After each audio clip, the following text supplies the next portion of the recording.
नमस्कार आदाब दोस्तों, चलिए आज 30 नवंबर सुबह देश की ताजा बड़ी खबरें आपको लेकर हाजिर हैं। चलिए दोस्तों, सबसे पहले डालते हैं सुर्खियों पर। गुजरात में पहले चरण के लिए चुनाव प्रचार हुआ खत्म। 89 सीटों पर 1 दिसंबर को डाले जाएंगे वोट। भाजपा का हो सकता है पहले चरण में सफाया। सपा नेता आजम खान का बड़ा बयान, कहा इस्लाम में आत्महत्या हराम है, इसलिए जिंदा हूं। भाजपा चाहती है मैं एड़ियां रगड़ रगड़ कर मरूं। गुजरात में मुस्लिम फाइटर क्लब ने आम आदमी पार्टी का समर्थन करने का किया ऐलान, कहा केजरीवाल हैं मुसलमानों के सच्चे हितैषी। गुजरात में फिर जहरीली शराब पीने से लोगों की मौत। राहुल गांधी का भाजपा पर हमला, कहा रोजगार की जगह जहर दे रही है बीजेपी। गुजरात में वोटिंग से पहले मोदी को लगा तगड़ा झटका। क्रिकेटर रविंद्र जडेजा के पिता ने भाजपा के खिलाफ खोला मोर्चा। रे बाबा को वोट नहीं करने की जनता से की अपील, कहा कांग्रेस को इस बार दें लोग वोट।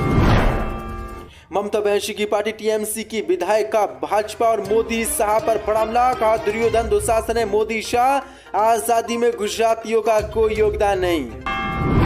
श्रद्धा मर्डर केस, आफ्ताब की गाड़ी पर तलवार से हमला, आरोपी को जान से मारने की कोशिश, मचा हड़कंप। गुजरात चुनाव में रावण की एंट्री, कांग्रेस अध्यक्ष मल्लिकार्जुन खड़गे ने कहा कि अब मोदी के 100 सिर हैं जो हर जगह चुनाव प्रचार करने पहुंच जाते। तो दोस्तों, सभी खबरों को एक एक कर विस्तार से आपको बताने वाले, वीडियो को दिल से लाइक कर चैनल को सब्सक्राइब जरूर कर लें। इसी के साथ पहले फटकमट कैलकुलेशन। गुजरात में पहले चरण के लिए चुनाव प्रचार हुआ खत्म। 89 सीटों पर 1 दिसंबर को डाले जाएंगे वोट। भाजपा को लग सकता बड़ा झटका, चौंसा पदें। गुजरात में पहले चरण के लिए मंगलवार यानी 29 नवंबर को चुनाव प्रचार थम गया है। पहले चरण में 89 सीटों पर चुनाव होना है। 1 दिसंबर को 89 सीटों पर वोट डाले जाएंगे। इसमें कुल 788 प्रत्याशी चुनावी मैदान में हैं। राज्य में कच्छ जिले की 6, सुरेंद्रनगर की 5, मोरबी, राजकोट, जामनगर, देवभूमि, द्वारका, पोरबंदर, जूनागढ़, गिर सोमनाथ, अमरेली, भावनगर, बोटाद, नर्मदा, भरूच, सूरत, तापी, डांग, नवसारी और वलसाड की 5 सीटों समेत 89 सीटों पर वोट डाले जाएंगे। पहले चरण में 2,39,76,670 मतदाता हैं, जिसमें 1,24,33,362 पुरुष, वहीं 1,15,42,811 महिलाएं शामिल हैं। जो बड़ी अपडेट है, पहले चरण के लिए चुनावी प्रचार खत्म हो चुका है। अब 1 दिसंबर को वोट डाले जाएंगे, जिसमें भाजपा को बड़ा झटका लग सकता है। कांग्रेस पहले चरण में अच्छी जीत हासिल कर सकती है। इसी के साथ कैलकुलेशन। आजम खान का बड़ा बयान, कहा इस्लाम में आत्महत्या करना हराम है, इसलिए जिंदा हूं। भाजपा चाहती है मैं एड़िया रगड़ रगड़ कर मरूं। चौसा में उत्तर प्रदेश की रामपुर सदर विधानसभा सीट पर उपचुनाव के लिए 5 दिसंबर को वोटिंग होगी। वहीं 8 दिसंबर को नतीजे आएंगे। लेकिन इसी बीच सपा के कदाबा नेता आजम खान ने आज बड़ा बयान दिया है। आजम खान ने अपना दर्द बयां करते हुए जनसभा में कहा कि इस्लाम में खुदकुशी करना हराम है, इसलिए अब तक जिंदा हूं। भाजपा के लोग मुझे जान से नहीं मार सकते, क्योंकि वे चाहते हैं कि मैं एड़िया रगड़ रगड़ कर मरूं। वे मुझे भारत से बाहर निकालना चाहते हैं। आजम खान ने कहा कि अजहर खान सलाखों के पीछे हैं, उसकी पत्नी के आंसू में देख नहीं पा रहा हूं, बच्चे भी जेल में बंद हैं। मेरी मौत चाहिए तो जान से मार दो, गोली मार दो मुझको, मेरी वह मौत जिंदगी की तकलीफों से सस्ती होगी। आजम खान ने कहा कि मैं बहुत तकलीफ सह रहा हूं, हम पर हंसो कहकर लगाओ, मैं इस जिंदगी से थक गया हूं, तुमसे मौत मांगने आया हूं। जो बड़ा बयान आजम खान ने आज ये दिया है और पूरी तरीके से आजम खान जनसभा में भावुक हो गए। इसी के साथ कैलकुलेशन। केजरीवाल ही हैं मुसलमानों के सच्चे हितैषी। गुजरात में मुस्लिम फाइटर क्लब ने आम आदमी पार्टी का समर्थन करने का किया ऐलान। गुजरात में पहले चरण के लिए 1 दिसंबर को मतदान होगा। लेकिन इसी बीच अहमदाबाद के जहूरापुर स्थित मुस्लिम फाइटर क्लब ने गुजरात चुनाव से पहले एक बड़ी बैठक की है। इस बैठक में लगभग 3000 मुस्लिम परिवारों ने अरविंद केजरीवाल की अगुवाई वाली आम आदमी पार्टी के प्रति अपनी प्रतिष्ठा की कसम खाई है। इस्लामिक आयतें पढ़ने वाले एक मौलाना की उपस्थिति में नाराए तकबीर, अल्लाह अकबर के नारों के बीच मुस्लिम फाइटर क्लब ने अरविंद केजरीवाल के समर्थन का ऐलान किया है। उन्होंने ऐलान करते हुए कहा कि अब की बार गुजरात में हम आम आदमी पार्टी को वोट देंगे, क्योंकि गुजरात में मुसलमानों के सच्चे हितैषी अरविंद केजरीवाल ही हैं। जो बड़ी अपडेट निकल के सानी मुस्लिम फाइटर क्लब ने खुला ऐलान आज कर दिया है और नाराए तकबीर, अल्लाह अकबर के नारे भी इस बीच बैठक में लगाए गए और कसम खाई कि अब की बार मुसलमान गुजरात में केजरीवाल को वोट देंगे। जो कैलकुलेशन। गुजरात में फिर जहरीली शराब से लोगों की मौत। राहुल गांधी का हमला, कहा रोजगार की जगह जहर दे रही है भाजपा सरकार। जो पदें। गुजरात में एक बार फिर से जहरीली शराब पीने से लोगों की मौत हुई है। अब इसी को लेकर राहुल गांधी ने भाजपा पर बड़ा हमला बोला है। राहुल गांधी ने कहा कि ड्राई स्टेट गुजरात में कल फिर जहरीली शराब से लोगों की मृत्यु हुई। एक तरफ दिखावे की शराबबंदी, दूसरी ओर जहरीली शराब और ड्रग्स से लोग मर रहे हैं। रोजगार की जगह भाजपा सरकार यहाँ पर लोगों को जहर दे रही है। यह है भाजपा का गुजरात मॉडल। गांधी सरदार की भूमि को नशे में लिप्त कर दिया है। इस दौरान राहुल गांधी ने किसानों को लेकर मोदी पर बड़ा हमला बोला। राहुल गांधी ने कहा कि असली तपस्या किसान मजदूर छोटे दुकानदार करते हैं पर उन्हें कुछ नहीं मिलता, और जो दो लोग प्रधानमंत्री मोदी की पूजा करते हैं उन्हें देश का पूरा धन दे दिया जाता है।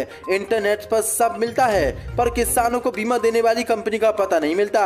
जो बड़ा हमला राहुल गांधी ने आज भाजपा समेत मोदी पर बोला है। इसी के साथ पढ़ के मन का गुजरात चुनाव से पहले मोदी और अमित शाह को लगा बड़ा झटका। क्रिकेटर रविंद्र जडेजा के पिता ने भाजपा समेत रेबाबा के खिलाफ खोला मोर्चा। कहा रेबाबा को वोट नहीं करे जनता, कांग्रेस को दे वोट। चौंसा पदे गुजरात विधानसभा चुनाव के लिए पहले चरण के लिए चुनाव प्रचार खत्म हो गया है। अब इसी बीच भाजपा को बड़ा झटका लग गया है। दरअसल क्रिकेटर रविंद्र जडेजा के पिता अनिरुद्ध सिंह जडेजा ने जनता से रविंद्र जडेजा की पत्नी रेबाबा जडेजा को वोट न देने की अपील की है। उन्होंने जनता से कांग्रेस प्रत्याशी के पक्ष में वोट डालने की अपील की है। बता दें कि रेबाबा जडेजा को बीजेपी ने उत्तर जामनगर सीट से टिकट दिया है। उनके पति रविंद्र जडेजा लगातार अपनी पत्नी के लिए प्रचार कर रहे हैं, लेकिन उनकी ननद नए नाबा ने रेबाबा के खिलाफ मोर्चा खोल रखा है। दरअसल नए नाबा कांग्रेस पार्टी के सदस्य और बतौर स्टार प्रचारक कांग्रेस प्रत्याशी के लिए जामनगर सीट पर वोट मांग रही हैं। इस बीच बड़ी अपडेट निकल के सामने रविंद्र जडेजा के पिता ने अब और रविंद्र जडेजा की पत्नी रेबाबा उनके ससुर ने अब उनके खिलाफ मोर्चा खोल दिया है। रविंद्र जडेजा के पिता अनिरुद्ध सिंह जडेजा ने जनता से रेबाबा जडेजा को वोट न देने की अपील की है। उन्होंने कहा कि कांग्रेस प्रत्याशी के पक्ष में यहां पर वोट डाले जाए और भाजपा प्रत्याशी यानी कि मेरी बहू को यहां से हराए जाए। गुजरात चुनाव में रावण की एंट्री। मल्लिकार्जुन खड़गे ने कहा कि मोदी के 100 सिर हैं जो हर जगह आ जाते हैं चुनाव प्रचार करने। गुजरात विधानसभा चुनाव के लिए 1 दिसंबर को वोटिंग होगी, लेकिन इससे पहले ही कांग्रेस के अध्यक्ष मल्लिकार्जुन खड़गे ने एक चुनावी रैली में कहा कि क्या मोदी के रावण की तरह 100 सिर हैं, जिसके बाद भाजपा में खलबली मच गई। कांग्रेस अध्यक्ष मल्लिकार्जुन खड़गे ने भाजपा पर निशाना साधते हुए कहा कि ये लोग नगर पालिका चुनाव, विधानसभा चुनाव, लोकसभा चुनाव में मोदी के चेहरे पर वोट मांगते हैं। मोदी हर चुनाव में दिख जाते हैं, क्या मोदी यहाँ काम करने आएंगे?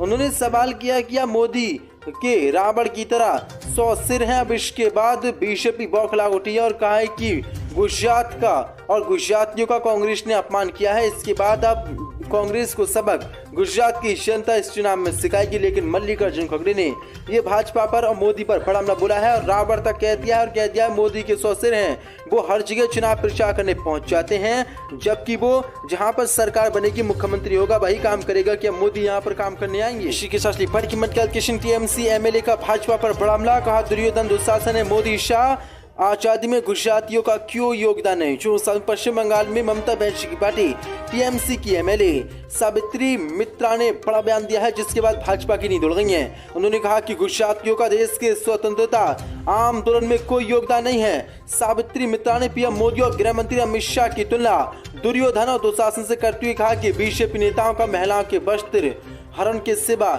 कोई काम नहीं है। जिसके बाद बीजेपी नेता शुभेंदु अधिकारी ने उन पर गुजरातियों का अपमान करने का आरोप लगाया है। इस पर उन्होंने एक बार फिर से शुभेंदु अधिकारी पर हमला बोला है। उन्होंने कहा कि जैसा कि मैंने कहा, गुजरात में रहने वाले नरेंद्र मोदी, नीरव मोदी, विजय माल्या जैसे लोगों की स्वतंत्रता आंदोलन में कोई भूमिका नहीं थी, वे अंग्रेजों के पक्ष में थे। मैंने कुछ भी बुरा नहीं कहा है। उन्होंने दावा किया कि मेरे पास गांधी के अपमान करने की शक्ति नहीं है, मैं ऐसा नहीं कर सकती कि गुजरातियों ने हमारा स्वतंत्रता आंदोलन नहीं किया है। भाजपा में उन लोगों की स्वतंत्रता आंदोलन में कोई भूमिका नहीं थी। मैंने नाम का जिक्र किया, शुभेंदु अधिकारी जो कह रहे हैं मैं उसका उत्तर नहीं दूंगी। जो बड़ा हमला टीएमसी एमएलए ने आज भाजपा और मोदी पर बोला है। दुर्योधन और दुशासन से मोदी अमित शाह की तुलना की है। इसी के साथ श्रद्धा केस में आफ्ताब की गाड़ी पर तलवार से हमला, आरोपियों को जान से मारने की कोशिश। श्रद्धा बालकर मर्डर केस में सोमवार की शाम आरोपी आफ्ताब आमीन अमीन पुणे वाला को ले जा रही दिल्ली पुलिस के वाहन पर तलवार से हमला करने की कोशिश की गई है। हमलावर खुद को हिंदू संगठन का सदस्य बता रहे हैं। ये सब कुछ मीडिया के सामने हो रहा था। न्यूज एजेंसी ANI के अनुसार श्रद्धा हत्याकांड के आरोपी आफ्ताब पुणे वाला को ले जा रही पुलिस वैन पर तलवार लेकर कम से कम 2 लोगों ने हमला किया, जो हिंदू सेना से होने का दावा करते हैं।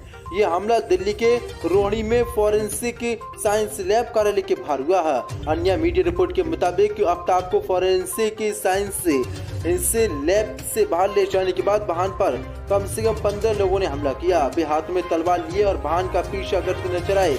मौके पर तैनात पुलिस कर्मियों को वाहन के पास जमा लोगों को हटाने के लिए हवाई गोली चलानी पड़ी। वाहन पर हमला करने वाले लोगों में से एक ने मीडिया को बताया कि उनका 15 लोगों का एक समूह था जो गुरुग्राम में था। एक शख्स ने कहा कि आफ्ताब हमारी बहन को मार डाला, उसके 35 टुकड़े कर दिए, अब हम उसके 70 टुकड़े कर देंगे। आफ्ताब पुणे वाला पर